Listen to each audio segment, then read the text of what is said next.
Welcome to Ancient Geeks, an exploration of the pop culture origin stories of two geeks of a certain age. We look at geek culture before geek was chic. Prepare to make your saving throw against boredom. I'm your co-host, Stephen Taylor. And I'm your co-host, the sickly Tom Grant. And so this week it's Dungeons and Dragons and role-playing games. So, Yes. So I'm the let's... sickly Tom Grant, listeners, because I've had a bad cold for a couple of weeks. And you might hear that in my voice. Insufficient. The clerics have not been able to heal you adequately, That's which is right. unfortunate. And they're not high enough level to throw a resurrect on me, so I better be careful. Such a shame. All right. So, before we launch forth into Dungeons and Dragons and ancillary activities, did you have any Greek culture? Now I'm doing it. Geek culture that you've been into besides the D&D stuff? And besides the lots of superhero TV from the 70s that we Oh, watched for the yes. next episode. Yes. So I would point out I've been reading some Avengers series Okay. by Marvel. Some of the more recent ones, kind of the highlight of that was Avengers Twilight, which was really good. How about you? So the only thing that I've been doing is, in real life, I've had family in town. We had a wedding in the family, which is all great. But I am slowly going through watching Star Trek Enterprise again, or actually some for the first time. I never completed the show. I'm listening to there's a podcast I like called uh, Greatest Generation that they go through the series, and that's the one they're on right now. And I always like to watch what they're talking about. And it's some of it's reminding me why I didn't finish it in the first place. Some of it's like a little better than I expected or Hmm. remembered, but we'll see. Um, Right. I'm almost in the third season, as I recall, was when I really kind of dipped out. Of course, there's also something to do with VCRs and babies, but that's, life is what it was. And yes, lots of 70s TV shows that we'll talk about in the next episode. So how do you feel about the soundtrack to Enterprise now? Oh, it's still awful. I'm a person that enjoys a good title sequence, Yeah. and I skip that one every time. Yeah. I just don't want to hear it, and it gets stuck in my head as it is, and yeah, nah. Well, it's the same kind of voice that, is and vibe to the song as I always felt like you got from commercials. Like if someone wants to like Yes, sing a song about drinking instant coffee, it yes, would be yes, yes, that yes. guy. Yeah, yeah, yeah. I think Just that's part right. of waking up. It's Ractigino in your cup, although no Ractigino in There we go. Enterprise, as I recall. Hmm. But anyway, yeah, yeah, yeah. Speaking of theme music, and I realize I don't have an answer for this. Do we have any theme music that we would play if we could for If we could Dungeons afford and it. Dragons Well, and one thing I don't like about modern Dungeons and Dragons, yes. these kids these days and their Oh, here we go. soundtracks, Grumpy um, geek. well, there's a sort of assumption that everything has to be like the Conan soundtrack, Hmm. kind of like this very martial, lots of drums. Someone once used to call this war at sea music because it would be like these, kind of like the soundtrack to a war movie. Yes. But since we're talking about the old D&D, I would pick actually some of the music from that period that was not, quite as martial necessarily, kind of was a little bit more trippy and fantasy-like. So my first choice would be there was an album by John Anderson, the lead singer of Yes. He did called Elias of Sunhillow. And it's a pretty nifty album. It's a sort of a science fantasy sort of story that he wrote behind it, but he played all the instruments aside from doing the vocals. And it's a pretty remarkable album in a lot of ways. And if you had to fall back on a plan B, I would go with there was an old synthesizer album by a guy named Bo Hansen who did a Lord of the Rings soundtrack Okay. in the 70s. So those would be my picks. So have you thought of anything yet? No, I mean the only thing that I mean your foray into sort of yes, and which as I recall is kind of a prog rock band. There's a song on I'm a big Alan Parsons Project fan, which we've never discussed. I don't know if I've ever said that to you before. But so there's an album called Stereotomy, and there's a song on Stereotomy called Real World, which I've always, it's and then the lyric is don't want to live my life in the real world. For some reason, I always in my brain going back to high school associated with like role-playing games. Yes. So and that's a very, very, very narrow, very personal soundtrack thing that I thought of. But beyond that, no, Right. I couldn't think of anything. Just spooky dungeon music, whatever that means. Ooh, scaredy kids. Scary. Yes. Yes. So let's talk about Dungeons and Dragons. And maybe even role-playing games is a general principle, although I don't know Sure. about you, but for me, the first role-playing game that I was ever introduced to was Dungeons and Dragons, the Oh, basic absolutely, for me basic dungeon. too. So what was it? What appealed to you about Dungeons and Dragons or role-playing games in general? Well, let me do this by way of anecdote, if that's okay. Please, anecdote away, man. So how did I find Dungeons and Dragons in the first place? So my mom took me to a local shopping center, South Coast Village, Hmm. which is sort of an annex of South Coast Plaza, the bigger The mall big right mall next on door. The Costa big Mesa, mall. yes? Yes. And we were at this sort of game, and I remember there being kites there too at the time, which later when they moved, they dumped that and was just games. But anyway, there was a store there and they had the white box edition of Mm, D&D. And looking at this and asking questions about it, I said, this sounds great. A game about making up fantasy stories right. because I was the kid who read Lord of the Rings and some of the other fantasy writers we talked about and so Yes. forth. And I said, man, I could not imagine a game better made for me. Took it home, couldn't wait to play it. Of course, the rules were not completely clear, but there was enough that I understood that I really, really, really wanted to play it. So, how about you? How did you first find it? So yeah, I don't know why. It had to have been at school somebody mentioned it, but there Hmm. was. So again, I've mentioned the B. Dalton or the Walden Books, the two bookstores that were in every mall, and in this case, in the Temple Mall, a less impressive mall than the one in Costa Mesa, I would say. But anyway, that's all right. Um, and at the back of the bookstore was one wall that had some games, Right. and one of the some games they had was I guess it was probably Basic AD&D third edition, I think. There was the color Hmm. box, right? It was the illustration that was on the blue manual, but it was in color on the box. Hmm. And it had the blue manual in it, and it had Keep on the Borderlands dungeon set, Right. or whatever we call it. There's a name for those things, and I forget what it is. And I feel like there was something else in the box, but I know those two things were in there. A module. That's what they were A called. module, that's the word. Yes, thank Yes. you. And again, like the whole idea was I had read Lord of the Rings. The whole idea was like being able to sort of play out those kinds of Hmm. fantasy stories was the appeal, and I've always in from that moment on I like the source and rule books. That kind of interesting to me just to sort of read through and understand. But like you, I wanted to play, but my problem was like then trying to find someone to play this game with was not as Oh, easy yeah. as like playing Monopoly or something. Yeah. Well, just to back up for a minute, so for people who aren't familiar with D&D, let me give just like a little bit of background on the editions.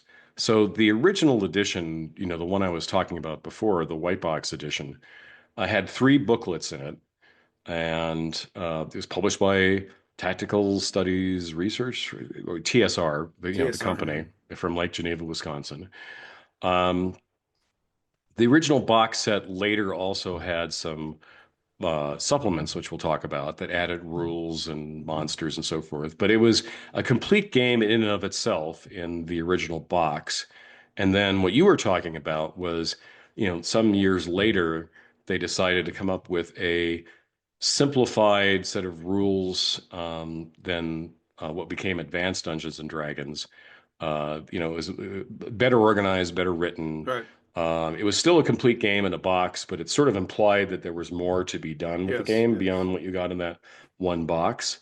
And then, there was like a blue version, there was a red version. I'm not going to get into the specifics of those because Right. that's of only historical interest to people who are really into the game.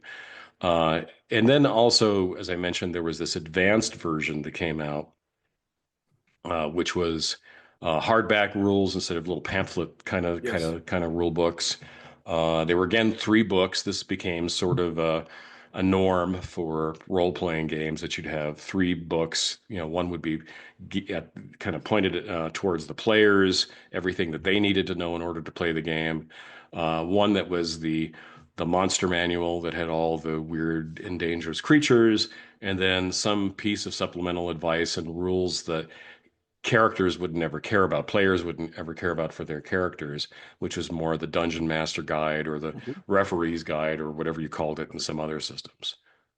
Right. So in theory, right, again, if you're not super familiar with the game, you have to have someone who's a dungeon master who is running the scenario. Right. And then you need multiple players, at least two others in theory, and really Hmm. more is better. Um, Right.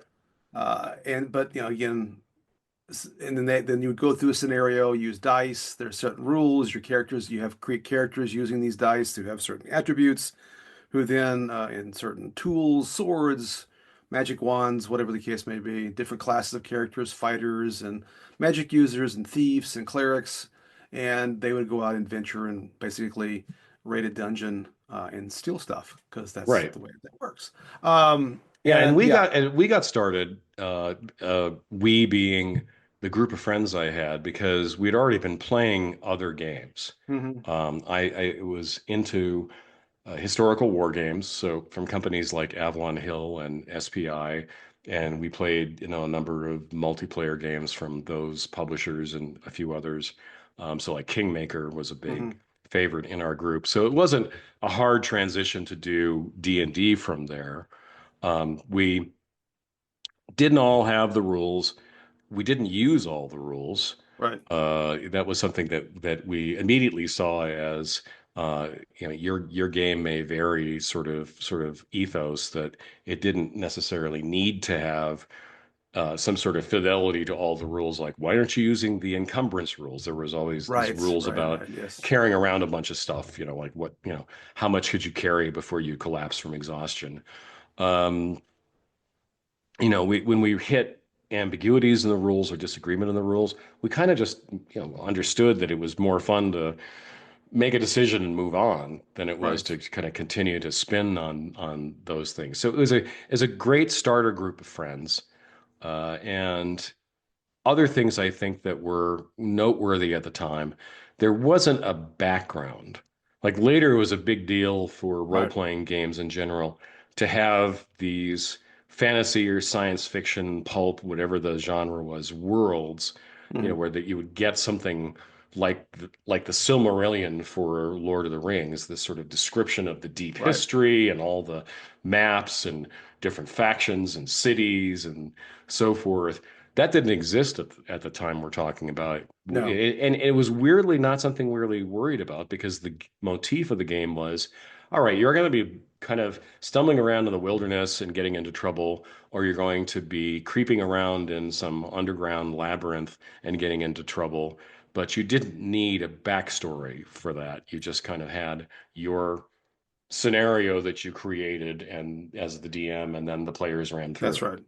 That's right. So yeah, either you had the modules that had the actual adventure, and then the dungeon master was basically, as you say, the referee, or as we often did, whoever was the DM would make up a scenario. Of Hmm. course, then we, which I'm sure a lot of kids did. We at one point, my friend group, we played through. I remember I was the DM, and I made a whole Mines of Moria adventure because we wanted to do the Lord of the Rings kind of Oh, motif within neat. the game and things like that. So yeah, and I do remember the rules being incredibly detailed, and not always, yeah, using all of the rules because it was like so much to keep track of. Right. Uh, but it was, yeah, and then yeah, the I guess later, like Forgotten Realms and there are Hmm. other sort of versions of what you're talking about, Yeah, where there's a whole Greyhawk, Greyhawk, yeah, uh, Dark Sun, yes, Ravenloft, but they actually the TSR had found kind of belatedly, when other people created these sorts of that's backgrounds and right, created these modules, which were adventures that you run people through, that there was actually a business in that. that's right. They just originally thought they were going to be making the rules, but then they jumped firmly onto the campaign background bandwagon. So speaking of the books you might be interested in, maybe you do know, and maybe listeners might be interested. I did find on the Internet Archive, you can find the very original D&D books, and some of the others. Weirdly, you can find, and I dropped off. So there's Advanced Dungeons and Dragons, probably came out roughly the same time as when I first found Basic Dungeons and Dragons, and I bought the player's manual the Player's Handbook, the Dungeon Master's Guide, and I think the only two that I ever fully owned. My friends had some of the other ones. Um, and there's a second edition. I don't know what edition they're on right now. It's like, I don't know, sixth or seventh. You can Five and a find weird half. five and a half. So weirdly, you can find the entire second edition of AD&D, like 6,000 pages of books on the Internet Archive. But I found some of the Mm. AD&D first edition stuff. Now I kind of wish I hadn't sold mine because I found the player's manual goes for like $55. I don't think I got that when Yeah. I sold mine. Anyway, oh well. Yeah. Oh That's life. well. Yeah, Oh well. I don't have my white box edition anymore because it just there was a point at which I said I'm never going to use this again, and I didn't Hmm. want to just sort of hang on to it fetishistically. But I want to say something about the lack of background, which was kind of Please, please. interesting to kind of reflect back on.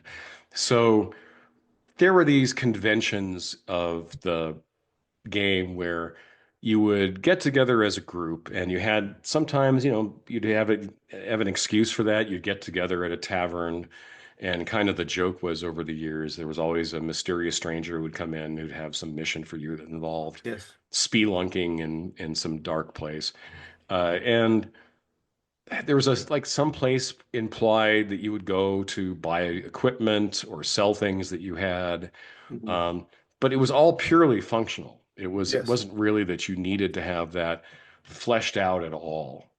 Later, it was fun to do that, but you started with the kind of the barest of bare bones because the focus was really on the adventure. That's right. And the other thing which was interesting, I think, about the lack of background was that it really then removed kind of mental restrictions people might have had from throwing in everything that they loved about genre fiction Hmm. that connected to D&D. So Yes. if you wanted to be walking around this dungeon, this underground labyrinth, and you wanted to run into some character from a favorite novel, like Elric or Fafhrd and the Grey Mouser or Hmm. Conan, or you wanted to find something in the dungeon like as treasured, like Elric's sword Stormbringer. Go ahead, right? Just go ahead That's and right. throw that in. Even if That's you right. wanted to throw in science fictional elements, there's a robot that is chasing you down the hallways. That was fine. Oh It yeah, was just absolutely. it was intended to be this sandbox where you could play with it with whatever toys you wanted. Absolutely. No, an exceptionally fantastic way to like explore imagination and have play pretend like, which we used to play pretend like as kids, but with some Hmm. structure and rules and narrative. I mean that raises a question I was going to ask in a minute, but I'll ask right now. So, how did you and your compatriots play the game? Because I know some people like actually act out their characters and give them like funny voices and all that kind of stuff, and then some people do what we did, which was basically just say what we were doing and roll the dice. Yeah, we weren't theater kids, so it was pretty much we kept the funny voices to a minimum. I don't think anybody really had much of a backstory.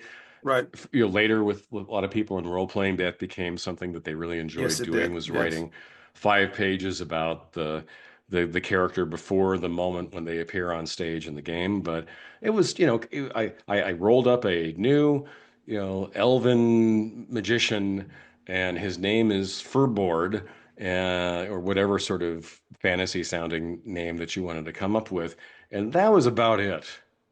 Fair. No, So fair. No, I was the same way. I mean, it was really basically like, oh, I walk over there and I open up the chest. I cast a spell. I do this. I do that. Yeah. Yeah. I had friends later that I did not play with who did all that kind of stuff and like yeah. made a big deal out about it. But they were also at that point probably in college. But anyway, it doesn't. It occurred to me. I was wondering. I know you and I played some like much later than we're talking about right now, but it was still. Uh, Yeah, no voices. Yeah. Well, and that's maybe a good point at which to say that playing the game really, we call it now role playing. Originally, Mhm. in the OD&D rules, original D&D, they didn't call it that. Right. I forgot the exact term that they used. It was like fantasy miniatures combat or something like that. Anyway, but the point wasn't role playing. It was a combination of combat, and then Yes. once you have defeated the horrific creature, taking all its possessions, or puzzle solving. There's some, kind of weird puzzle in the dungeon involving sliding tiles or a magic statue that you're speaking to, and you're trying to figure out the right code word in order to get it to do something, or traps, that you are Right. confronted with a trap and you have to get around it somehow. Yeah, I think that's right. I think we were very heavily focused on the combat part, the Yeah. finding treasure, and then completing whatever dungeon crawl we were engaged in. That was, and of course, like I said, for me personally, I think my peak D&D playing was probably in middle school because that's the last time I Mhm. really had a full group. I mean, it wasn't a big group. I had one friend who was sort of a core person that I played with, and then there were a couple other people we played with. But um, I think probably with D&D and with a bunch of other games, I may have spent more time just reading the books than I did actually playing the games, Oh, to be interesting. honest. Yeah. Yeah. Um, That was a perfectly legitimate way to do yeah, yeah. to engage with the hobby, though. And there are still lots of people who just read the books of interesting looking role playing games. So speaking of so with the other games, I will tell the audience, right? Of the two of us, Tom is very much more the gamer than I am. As you mentioned, the historical games that he played. I played some games, but board games as a kid, and then these RPGs and a few other tactical games. The only one I can really say that I played with any regularity was Starfleet Battles. Tom once had. You probably still do. You had a bunch of games the last time I was Oh, I anywhere still near do. I cut where them you way lived. down, but I used to have a lot, including Starfleet battles. So yeah, if you want to drop game questions, he's your man. But well, is there more about before I actually do move on to something else? Is there other things about D&D specifically that you fondly remember or would like to raise? Well, I would say it always seemed like there was more to be added. So back in the Yes. day of the little pamphlet books for OD&D, I mentioned they started coming out with supplements. And Hmm. the original D&D only had three types of character you could play. You could either be a fighting man or a magician, or you would be a cleric, which, for those not familiar with the lingo, is just somebody who is sort of a combination magic wielder and fighter, except that the magic part comes from the gods. So you are a priest, an And acolyte, or something. and mostly And healing magic. yeah, yeah. But then they started to add with the new supplements, which were also in that Hmm. little pamphlet format that could fit in the little white box, other things. So the game really became the game that we think of now with the first supplement, which was Greyhawk. And that added thieves, so people who would sneak around and disarm traps and open chests and be able to hide in the shadows and ambush people. So basically the sneak class. Yeah. And paladins, which were a special Hmm. kind of fighter who had a devotion to their faith, whatever it was, usually Hmm. fairly ill-defined. So you now had new options for the characters, and then you had new monsters, including one of the most iconic D&D monsters, the Beholder, was in Hmm. Greyhawk. They really changed the way that combat worked. Originally, kind of oddly, all weapons did the same damage. You just rolled Really? a six-sided die, and that was it.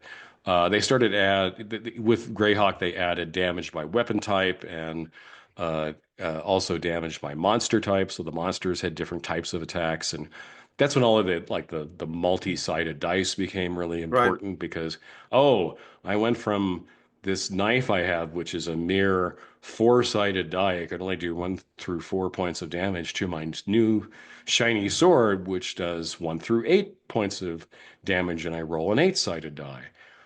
So this is again, I think, really when D&D, as we think of it, got going, and then later supplements like Blackmore added the monk and assassin characters, so you could play Mhm. basically a Bruce Lee like or David Carradine like martial artist, or you could play an assassin, kind of an even sneakier, nastier version of the thief.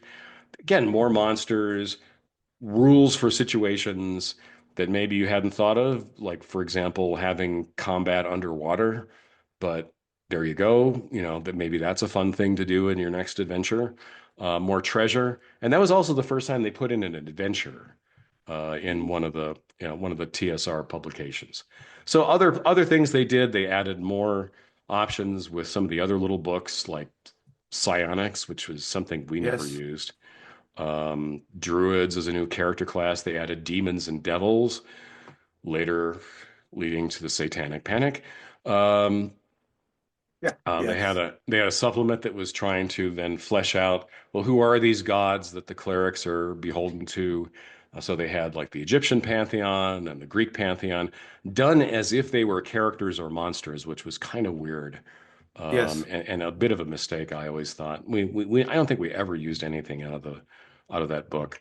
So that became sort of the expectation we had, which was, the original question you had, and I'm taking a long time to get to the answer, was, that there was always going to be something new that they could provide or you could come up with on your own. Right. That it was an ever expanding set of rules and Yes. monsters and everything else that defined the game. No, it's very open-ended, and I think that was part of the appeal. And Yeah, they clearly also were, especially later, producing quite a lot of additional material. right. And you didn't use of it all the time. So No. people hearing this might think, "Oh my God, how did you digest all of that?" Well, the actual rules you would use when you're sitting there at the table and you're behind the DM screen, rolling with the monsters' attacks were, or figuring out what was in their treasure hoard or whatever. That didn't really expand as much as all the other gewgaws that you could get from the monsters or the different monsters themselves or other things. There were occasional rules systems additions like psionics. And not surprisingly, I think not just because it's like psionics was a weird thing to add to a fantasy setting, but it was also just like something like, yeah, if it's not giving you immediate value, just Right. ignore it. No, I mean, it was certainly, like I said, you really only had to have certain books and supplements, and other things you could live without, or if your friend had one, you didn't have to have your own. And you could Yeah, make up a lot of stuff. I mean, you didn't have to, like the monster manual, you didn't have to have the monster manual. You could make up your own monsters. You got yeah, the basic structure for um, the various attributes that a character would have, strength and speed and all that kind of stuff, and damage, and you could make it up. So that was always a real right. possibility. Yeah, if you wanted Absolutely. to do the shape-shifting salt vampire from Star Trek, then There you go. it wasn't too hard to figure that out. So Poor what about you? What Nancy. else did you like about it? So I think really was just the open-endedness was very appealing. The sort of again the structured pretend like, but without too much structure. I think it was the ability to take these fantasy novels that we discussed in previous episodes, being able to sort of bring them to life. Um, and as with a lot of other things that I've talked about before, I think, like I said, I did like looking at the rules and the manuals and sort of the quote unquote research of it all was something that clearly appealed to even young me, the same way that I talked about my interest in world building and origins of characters and comic books. I always like to know a lot about this thing that I'm doing, and this was an expansive universe that you could study, even if it wasn't, as you say. I never really was into like say the Forgotten Realm stuff. That was a little bit later for me. I think I read a couple of the novels in passing, for example, but I was never really into it. But just the context of the game and how the game worked, and the ability to then create what you wanted to do. Um, like I said, I really wish I had played more than I did, but the opportunities were what they were. I moved away from that friend group in early high school to California.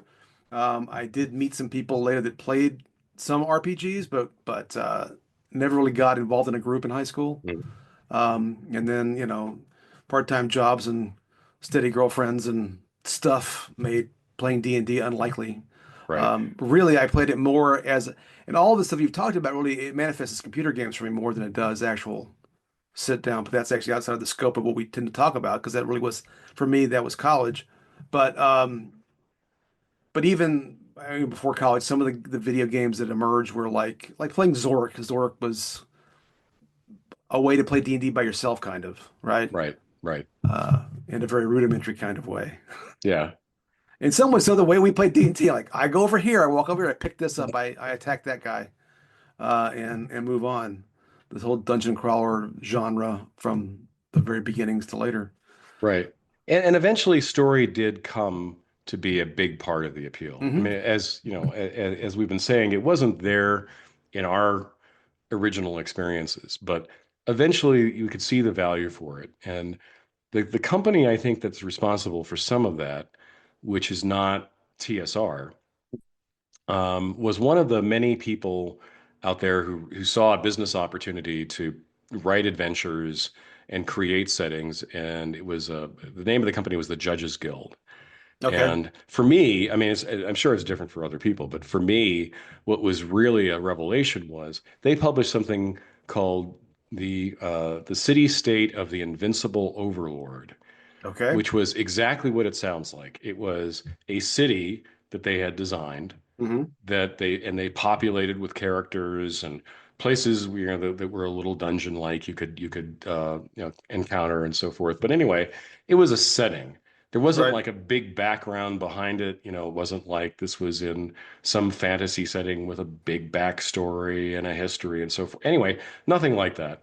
It was just this city. It's like, oh my God, our characters, instead of like going to random or a generic tavern, could actually go to this tavern, Right. Right. and Right. have this person as the tavern keeper, and this would be the shop where we'd sell things, and this is where we might go to purchase special magical items that we needed, and so forth.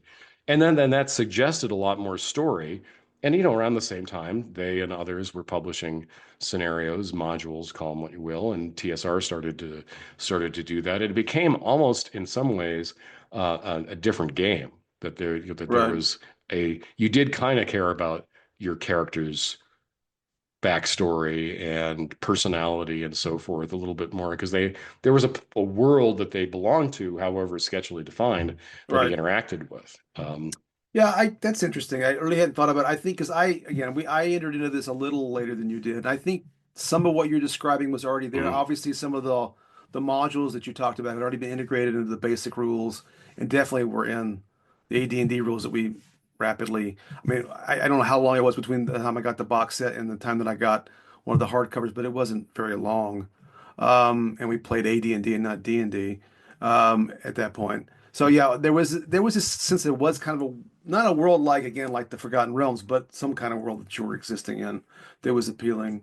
There was also things like Dragon Magazine that would publish, Right. new monsters or mini modules or enhancements to the game that was kind of fun to try to integrate. It didn't feel like you had to always go out and buy a whole lot of expensive stuff to do it, although some of it was also for someone in middle school, a bit prohibitive at times because you go to the store like, oh, there's all this cool stuff I can't afford to buy, but hey, there it is.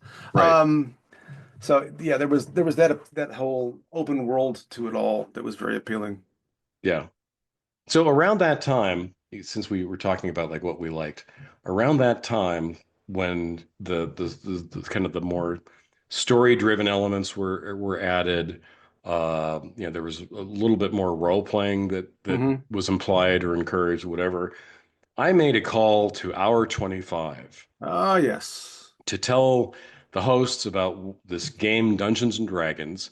Hour 25 was the Los Angeles show we've mentioned before yes, that talked about science fiction and fantasy and so forth. And so here I am, I get on the air and I'm trying to explain everything we're just talking about. Oh, right. it's this very open-ended sandbox of creativity. You can throw in whatever elements you want and so forth. And I kind of babbled on for, a couple of minutes and they said, yeah, kid, that's fine. Next caller. They were clearly not impressed. But Mr. Hodel, it's But really Mr. cool. Hodell, Mike Hodell, you're my hero. Um, and you're flushing me out. Anyway, it was a humbling experience, but I tried. I That's tried. right. You try to evangelize. Right. And the That's other, the fine. other, but the other shut up kid, get out of here moment was I was at a convention Uh-huh. and TSR had a booth there, and there was a guy who worked for the company, Tim Kask. Uh-huh. And because I'm a kid with really no sense of propriety, I went up to him and said, I really love this game. We all in our group love this game. The one thing that could be better is the art. Uh, because if you look at the Yeah, old D&D, original yeah, D&D books and so forth, the art is really bad. yes, it is. And later it became sort of a hallmark of a lot of role-playing games to have fantastic Yes, art in them. But at the time, it looked like, as I think I said to my friends, not to miss your tag cask, it looked like it was drawn with somebody's butt. And because I was a kid, and those are the yeah, terms yeah. in which I describe these Sure, things. sure, sure, sure. That was my language of You were criticism. it was your sophisticated way of That was my approaching art. sophisticated. Yeah. Anyway, and he just said, "Yeah, shut up, kid." It was just not also a high point So in convincing people. what I'm hearing here, Tom, is that this podcast is your revenge on all these people that wouldn't listen to you It is. when you were It a is. child. Right. I That's showed you right. all. That's right.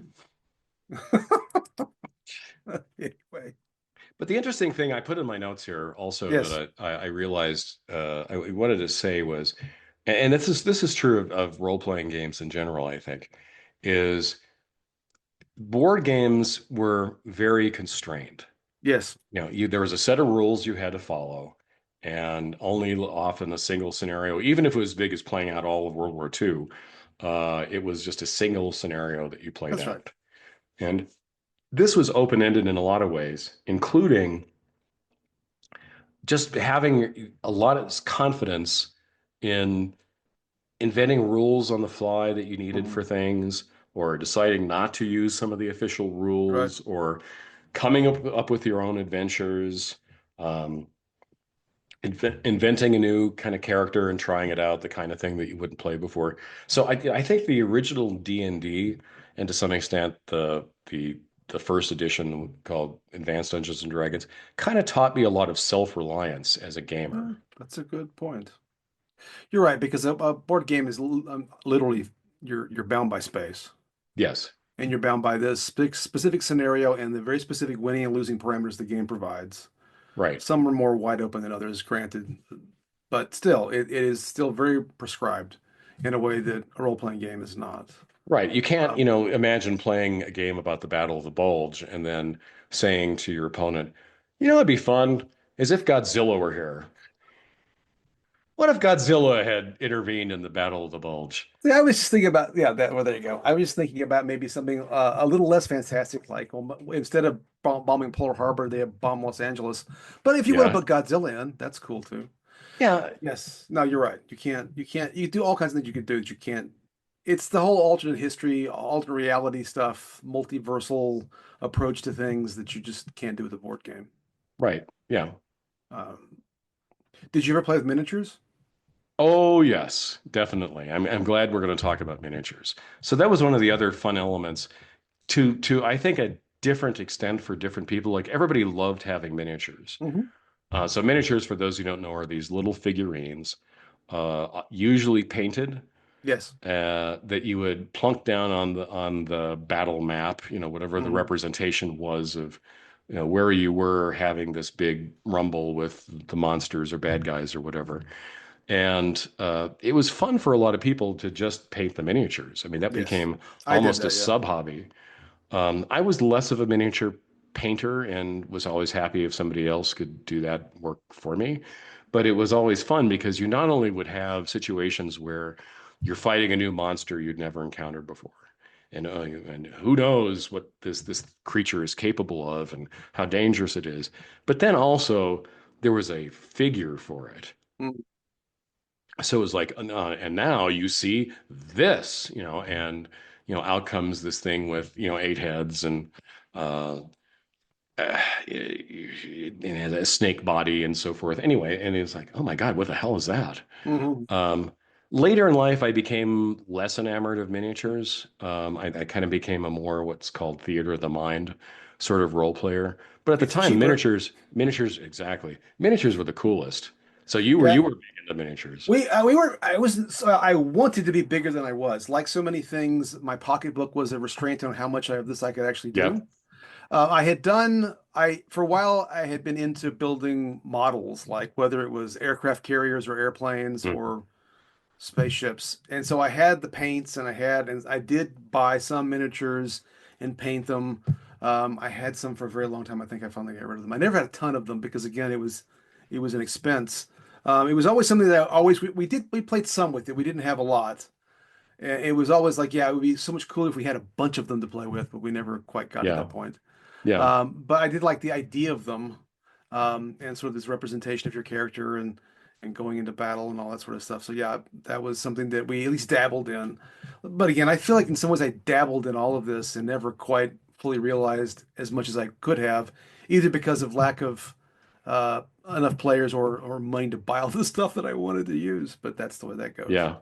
Well, at the time of the original D&D, there was already a portion of the wargaming hobby that Hmm. played battles with miniatures. So instead of a cardboard mat, Right. with a map on it and a number of cardboard tokens representing the different units of whatever the military was, that you would play out, let's say, the Battle of Waterloo with painted figurines, Yes. and you'd collect armies of these things and so forth. So there was already an infrastructure in Yes. place for miniatures in role-playing games. Hmm. There were the people who knew how to manufacture them. There were people who knew how to paint them.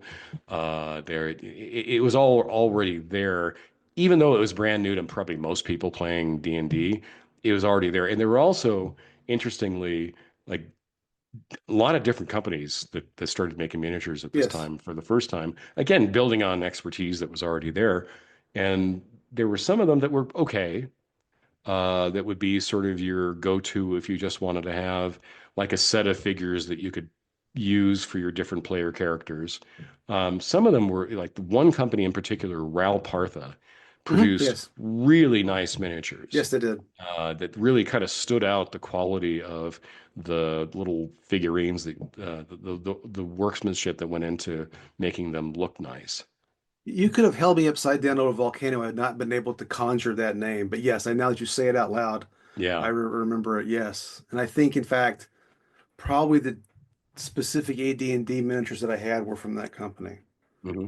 I had some goblins or orcs, whatever they were called. I had a paladin and a wizard and some of the things that I had. Somewhere I've got, not to get ahead of ourselves, but I mean, I have, I think still in the package, I have a couple of Klingon miniatures from the Star Trek FASA game, Oh, okay. of all Yeah. things, that I just never have been quite willing to throw away. But yeah, There are even older Star Trek miniatures probably there are. Yeah, I'm because sure there are. But around, sort of in the mhm. 1970s, when D&D became popular and miniatures companies looked at the uh, the groundswell of excitement, which we Mhm. should talk about just how big D&D was at the time. Oh yeah, it was big. They said, well, how do we get into this? And one company got the rights to do Star Trek, the original series miniatures, Okay. and they also did a fairly simple role-playing game based on it.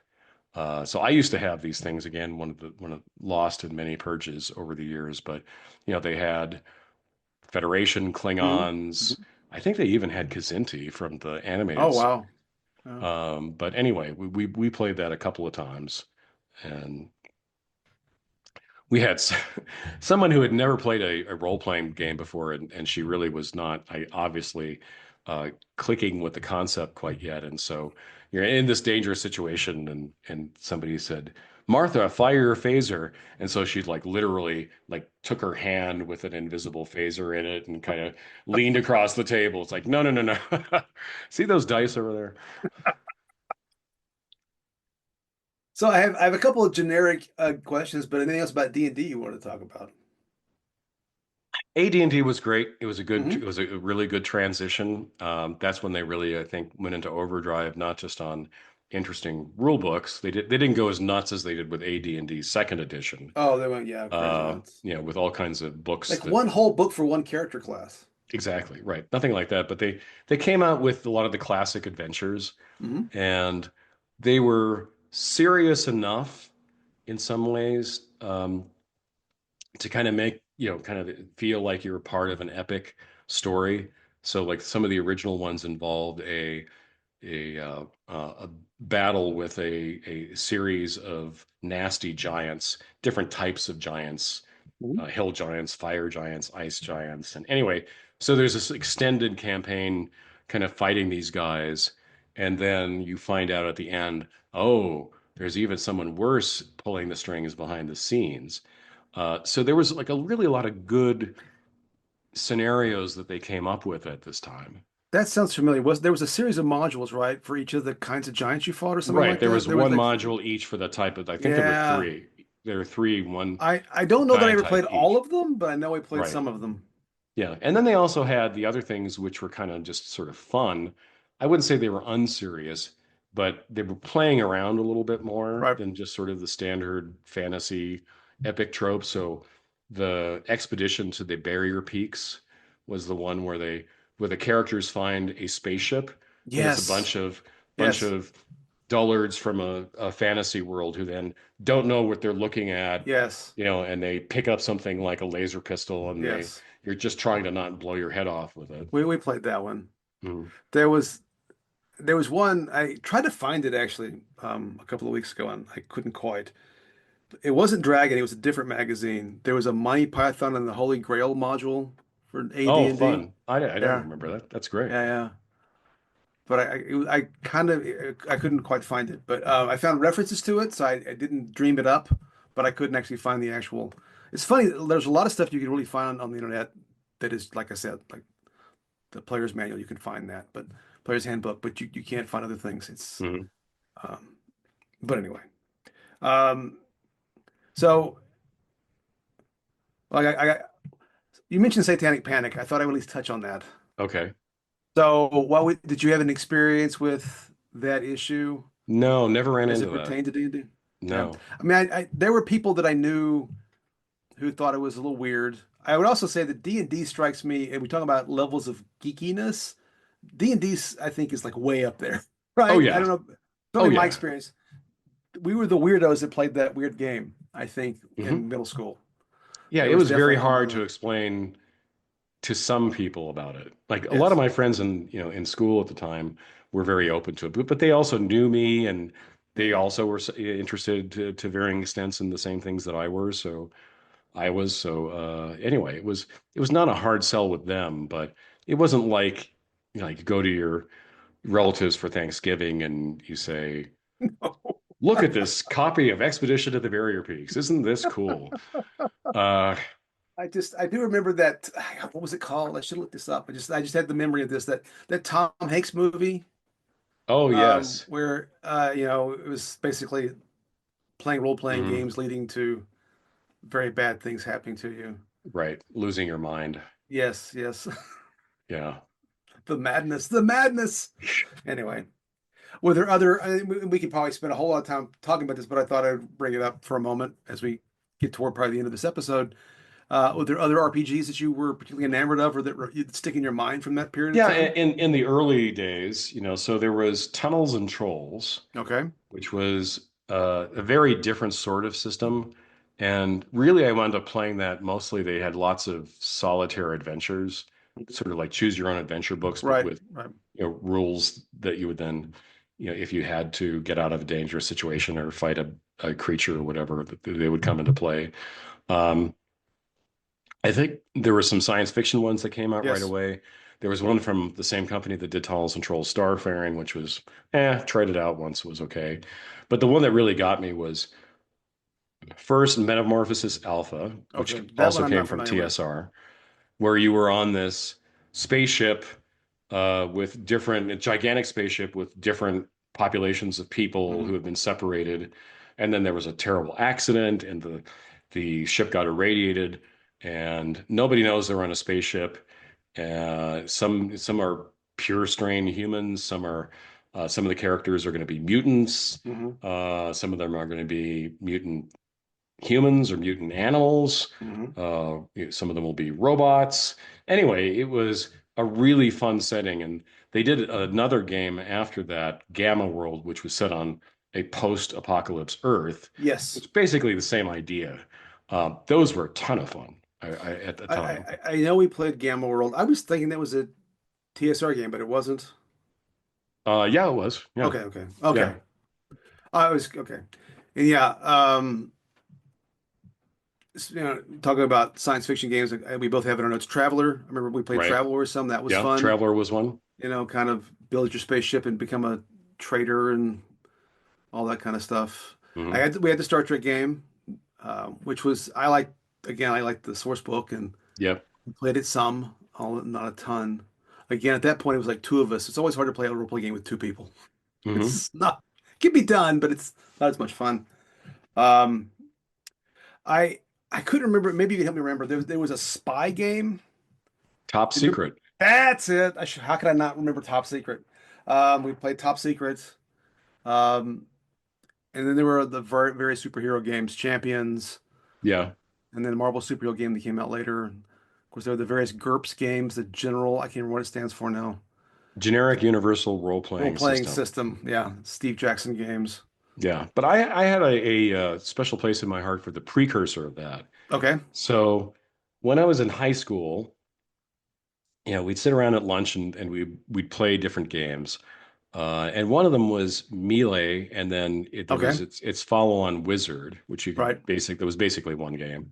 Yes. It just Wizard added magic and some other stuff. Anyway, it was this very simple hex map based Yes. combat game. Okay, this is your character. You've got a spear. You're facing off against a bear. Anyway, it was this really quick combat game that you Yes. could play Yes. during lunch. Very streamlined, very well designed by a guy named Steve Jackson. And then he decided to do a role playing game based on a lot of the mechanics that went into this very simple Hmm. melee wizard game. It's called the Fantasy Trip. Okay. And it didn't go the route of D&D with lots and lots and lots and lots of additional books. It was a fairly simple, straightforward system. The role-playing supplements added more things that more spells you could throw as a magician, other creatures and so forth. But it never got as big as D&D either in complexity or in popularity. But I liked playing that game a lot, and I Hmm. also it was the first time running that game that I wrote my whole complete adventure. That was Hmm. actually a story. It was about a phoenix that was trapped someplace and couldn't be reborn, and the characters had to do the right thing to release it. Anyway, so it was a very good system for me at the time Hmm. to kind of practice my story writing skills as a referee. No, it's funny. Melee, I remember playing that. My friend of mine had that game. I was trying to think about what it was called earlier today, so now you've answered that question because I could not remember. I just remember being a very basic combat-based, very dice-heavy game that could be Yeah. played quickly. Yeah. Yeah, Okay. and I think one thing we're touching on here, another point I wanted to make, if I Please. may, Please, please, was please. just you get a sense of how quickly role playing exploded, right? So Yes. you went from this little white box that you'd find in a corner of a store, or in you know it was a game store or maybe it was a hobby store or Hmm. whatever, to then this bewildering number of Yes. publishers of different games. You mentioned Traveler, that was one publisher, Game Hmm. Designers Workshop. Hmm. All these people producing role-playing games, Right. all these people producing supplements as third-party publishers for them, adventures and other things. So like Traveler had, like the Judges Guild did a lot of publications for Traveler, as did other little Hmm. companies out there. You had the miniatures companies. It was just all over the place. No, it And was a in just the big, course of a few years, that's right. And it kind of burned brightly and kind of retracted some. a little bit, yeah, It still but exists, but it just feels like, well, I think a lot of it also translated to video games. yeah, yeah, but also like a lot of the people who were producing board games at the time, who were the big players in the board game hobby, then had to kind of reevaluate and say, well, how do we get on this role playing Right. train here? So like SPI was one of the big publishers of historical war games, not only started producing board games that had science fiction and fantasy backgrounds, came out with at least one role-playing game themselves, and even like created another magazine other than strategy and tactics, their wargaming magazine that was Right. dedicated to science fiction and fantasy games. It had science fiction and fantasy stories in them. It really just the whole role-playing phenomenon really put a big dent in everyone's psyches, including these publishers who were doing things that didn't even look like role-playing games originally. No, I that's a totally fair point. So before we ask the merch question, am I forgetting anything you really want to talk about? What was there anything you didn't like originally about these The thing games? that I didn't like about them was, well, one, there was a lot to learn, which I liked and Hmm. didn't like at the same time because there was always this feeling that I wasn't doing it right, right? Um, and the fact that it did to do some of what I wanted to do cost money that I didn't Hmm. always have to buy the actual modules or the books or the miniatures. And then it really, it was always my experience that we needed at least four good people to play, and that was often difficult to pull off, for me at Hmm. least. Yeah. But Yeah. you know, those are the kind. It was really more about the context of playing than the gameplay itself. It just Yeah. took a long. It took a long time to play, right? To play right. Oh, yes. That, Yes. so it was always finding the appropriate amount of time and that sort of thing. It was often a challenge, I thought. But Yeah. how about I was, yourself? yeah, I was kind of lucky. I mean, I said I had friends All right. who played. There was a role-playing club at Cal State Fullerton Hmm. that was always an easy place to go to find a game. There were the people who came into the store we Right. played with, and actually we opened up a section of the store with tables where people could play games. I would say, the things I didn't like. Um, I actually got kind of bored with combat. And it's funny Mm. because it all started with combat, Yes. Yes. but Yes. eventually it was like, okay, it's 2 o'clock in the morning, and we're still playing this game because this combat with this dragon is kind of going on and on and on. So that was something I think that wore on me a little bit. I certainly couldn't keep up with everything that TSR and other companies were doing. Right. That wasn't Right. annoying. It just, for whatever the fear of being left out, I think, might have niggled at me a little bit.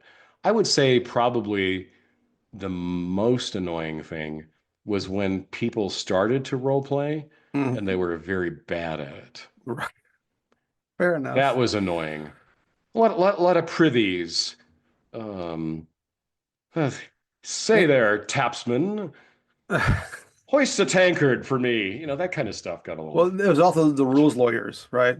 Oh, the rules lawyers. Thank you. Yes, Yeah, I yeah, should yeah. have said That that was too. that's something that, oh my goodness, we're gonna argue over this stupid rule instead of playing the game. And Right. then oh, it's time to go now. Yeah, right. That's absolutely the case. I think, and that's why, and I alluded to, and again, this is a topic for another day. In some ways, I had my most fruitful, I suppose, or productive experience with Dungeons and Dragons was playing those early gold box computer games because Oh yeah. I could play by myself. I could play for short periods or long periods of time and save the game and come back to it, Mhm. and then make my way through the whole thing and sort of experience the whole D&D thing in that sense. Which those were great games. But yeah. Yeah, and So were very combat oriented because they were very combat oriented. They yeah, really just the were. medium didn't allow for a lot of role playing. No, that's true. A little bit of puzzle solving, but a lot of combat. Mhm. Lots of combat. Um, that's true. Yeah, so that was the only other thing I wanted to mention. So merch, as you point out in your notes, not to steal your thunder, but you're right, it was all merch. I mean, It was all merch. it's all merch. Um, the books, the supplements, the miniatures that you mentioned, the dice on your notes. Yeah, Dice. as I was going to mention dice earlier, then we didn't get back. I mean, that was something I don't know what it was. When I got that first box set and had the funky dice, I'm like, oh, it like blew my mind. You could have Yes. dice that weren't like six-sided dice from the Risk Mhm. game or Yahtzee or whatever. Like this is crazy. And they were so cool looking, and then you could buy all kinds of dice, right? You could buy the translucent dice, and I've still got a bunch of them upstairs somewhere. Oh yeah, Um, people became sort of dice fetishists. yes, had to have my because really, you're my crappy 20-sided yellow or Right. your fancy golden whatever they both roll the Right. same, but boy, some people really got their dice, Yeah, and they and people want had sets of dice for different games, yes, and if you had a series of bad rolls with your That's right. 12-sided die, then you had another backup one to use. In that sense, the games are like gamblers in that sense.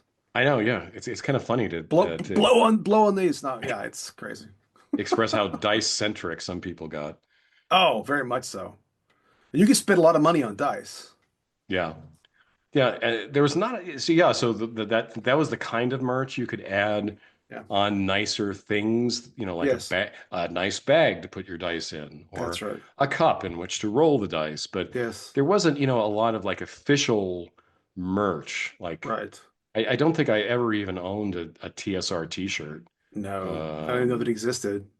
it probably Um, did, but must have done, but it's just like you didn't need it. no, no, no. Like I've expressed already, if I was going to spend money on stuff, it was more books probably. Yeah. And even this day, like if I'm on Amazon or some other e-commerce site and a t-shirt pops up, if it might have like a cute joke about D&D and so forth, it's like Right, maybe, an earlier version of me might have bought that, but for the most part, again, merch was superfluous. right. I think that's fair. So is there anything that you didn't have you wanted? So the one I thought of, I didn't think of it at the time because dice towers were not a thing then, but it probably would have been really, really cool to have a dice tower kind of based on the cover of the player's handbook Okay. for AD&D First Hmm. Edition. That would have been really cool because for people who don't know, this is a really popular cover. It's been reproduced Yes, countless yes. times. There's an idol and these Yes. characters are crawling on it trying to pry out this jeweled eye, Hmm. and they're kind of other people are standing around, wizards and thieves and so forth. Anyway, everybody loved the cover of this book. Yes. And if there had been a dice tower, a thing where you drop your dice in at the top Hmm. and it bounces around and comes out at the bottom, that would have been fantastic. I would have loved to get that for Christmas. Yeah, I can't think of it like a thing that didn't exist that I wanted, but I wanted books that I didn't have. I wanted the Fiend Folio, Yeah. and I wanted deities and demigods Hmm. that my friends had, but I didn't have. I Yeah. so like, but they were also like not necessary. They were like several tiers down from what you needed to play. So, Right. but yeah, that stuff like that, or more miniatures. I would have loved to have many more miniatures to play with. That would have Yeah. been awesome. Yeah, for me it was more. Probably would have been more books. Yeah, Hmm. Deities and Demigods, for those who don't know, was an updated version of the mythological, deities and creatures and so forth that I mentioned before in the original D&D edition. The TSR also threw in some sections where they had descriptions and game terms of Yes, Fafhrd and the Grey Mouser from Fritz yes. Leiber's books, as well as the critters from that particular setting, or they also threw in the Elric Hmm. characters and monsters and so forth. And TSR got into trouble because Yes, they they did. really didn't have the rights for that. I meant to look and I ran out of time. I wonder what that's worth if you got one of those because it was Yeah. you. Oh, they had Lovecraft too. They also had That's Lovecraft. right. Lovecraft was Yeah. in there. That's Yeah. right. Was Conan in there? No, I don't Okay. remember Conan being in there. But I do remember, yeah, Lovecraft was definitely in there. And that was actually another thing worth mentioning. God, I was going on all kinds of tangents here. Sorry, listeners, but we mentioned how eclectic D&D was, and that goes back to uh, if you look at the AD&D, I think it's the Dungeon Master Manual. Right. There's an appendix in it where the creator of D&D, one of the two creators of D&D, Gary Gygax, says, "These are the books you should read if you want to understand the inspiration for D&D." And it wasn't just Lord of the Rings. It Hmm. was a lot of the people we've talked about already, Right. plus other more obscure writers that most people hadn't heard of at the time. And so there was this, not just, that the D&D was this, again, uh, uh, easy way to pull in things that were just cool from fantasy and science fiction, but it also became a vehicle in a somewhat, I think, unintended way for a lot of people who got into the hobby to learn about things that they wouldn't otherwise No, read. I think that's correct. Yes. That wasn't just Appendix N in the DM manual, but it was also just your friends, kind of saying, oh, I read the story and there was this interesting monster in it and I threw it in and so forth. Oh, I'd like to read more about No, I that. was definitely intertwined. I think there's no Mhm. doubt. Yeah. The literature in D&D. All right, Okay. then.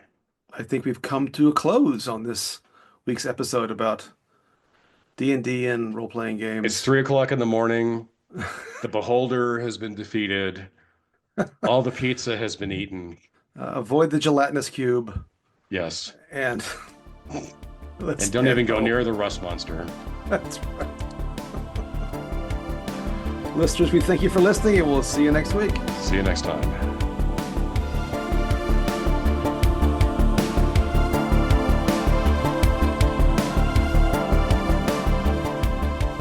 And so closes another exciting episode of Ancient Geeks.